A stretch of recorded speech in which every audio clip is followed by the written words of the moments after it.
Habang nagsasalita si Pangulong Bongbong Marcos sa batasang pambansa, pinagpiestahan at winasak dito sa Commonwealth Avenue sa Quezon City ang effigy ni Pangulong Budol-Budol Master. Simbolo raw ng pagbubudol ng Administrasyong Marcos sa mga nakaraang taon.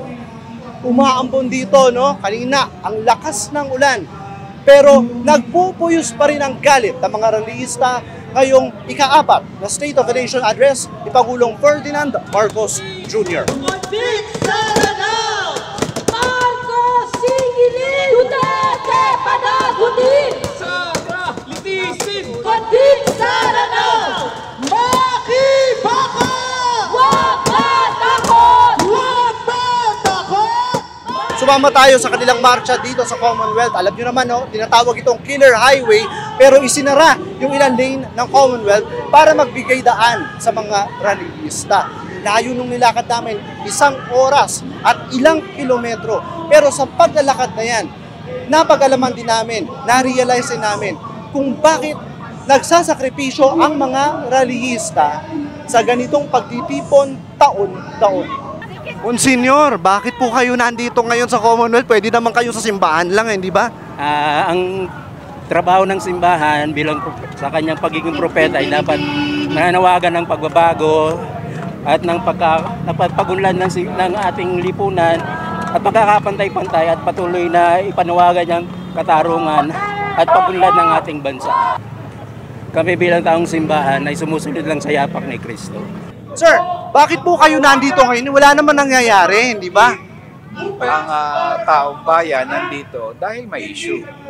Yan ang unang mensahe nito, hindi nasusolve yung mga issue, kaya tuloy ang pagkilos para resolbahan ito.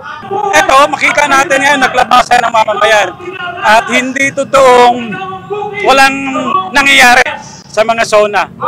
Bagkos, makita natin dito, ito ang totoong, makikita natin dito ang totoong state of the nation.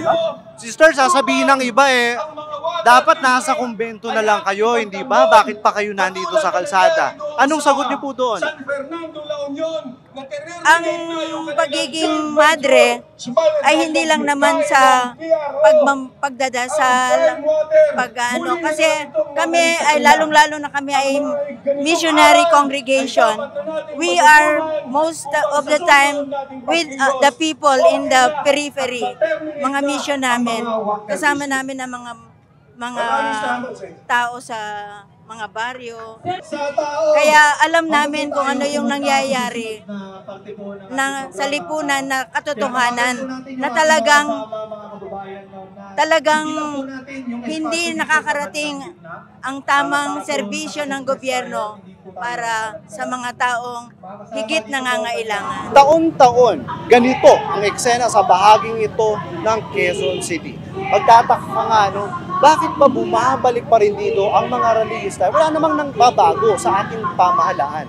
Alam nyo, sa pag-cover namin sa kanila ngayong araw na ito, nakita namin na sa kabila at sa likod ng kanilang pagsigaw, naroon ang isang taimtim pero tahimik na pag-asa na mababago rin ang lahat.